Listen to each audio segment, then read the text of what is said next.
staring nervously at the many dogs seeking titbits amongst the forest of table legs and stools. A tankard of hot ale stood on the trestle before him, the second he had enjoyed since seeking shelter, and he looked around with feigned disinterest, taking in the many characters such a place attracted. Most were known to him, men of the local villages who frequented the isolated taverns seeking release from overbearing wives or the rigors of their hard existence.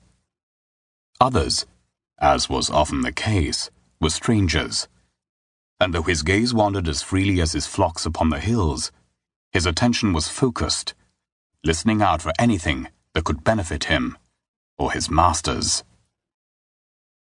The Drover's Rest was a popular watering hole on the road to Pembroke, not just for the service its name implied, but also as a source of information for anyone wishing to know the latest news about the politics of the day, both local and national. Its reputation meant that many men made it their destination of choice, and spies of all loyalties played their games in the tavern's cloying warmth, offering rumors and news of their own in the hope of gleaning something more important in return. Such was the case on this night, when a caravan bringing salted pork from Gwent to Pembroke Castle sought shelter from the heavy storm. After the exhausted horses had been fed and rubbed dry in the attached barn, men and dogs alike filed into the steamy room for much-needed rest from the elements. "Master Stefan!" shouted the sweating landlord over the noise of the busy tavern. "I haven't seen you for many weeks. Good to see you again." "Indeed," said Stefan, stamping the snow off his boots. "I thought I had seen my last caravan before next spring, but that goat of a man Besford went and got himself killed by brigands a few weeks ago, and there was no one left to bring the salt pork to Gerald." "Then let's just be thankful you are in gainful employment, and drink to your fortune. Come, I will find you a seat by the fire." The landlord turned and waddled across the room, his breath coming in laboured wheezes as he pushed men of a smaller stature out of his way.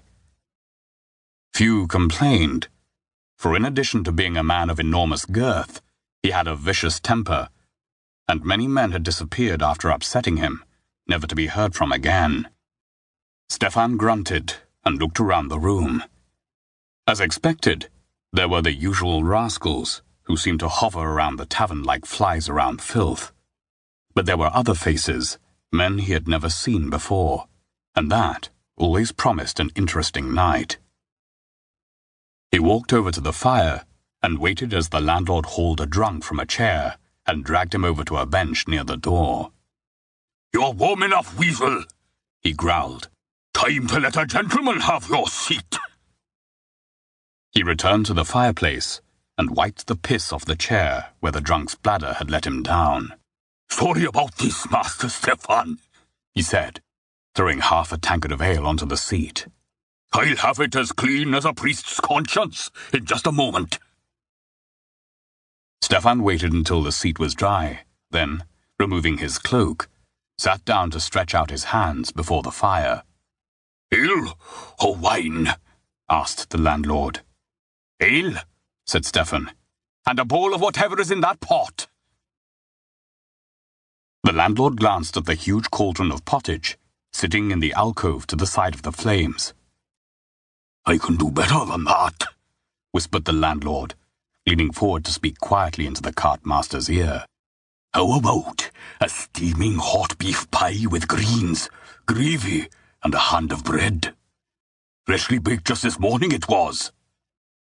"A pie, you say?" said Stefan, his interest piqued. "And how much will you fleece me for such a treat?"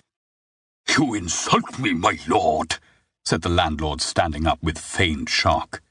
"The pie was my own, kept behind for my supper. But you can have it for a mere 2 pennies, the exact same price it cost my good lady to bake." The cartmaster sighed, suspecting that the landlord could probably bake 10 pies for 2 pennies. But he was cold, his belly was empty, and a hot pie sounded like exactly what he needed. "Throw in the ale, and you have a deal," he said. The landlord grumbled.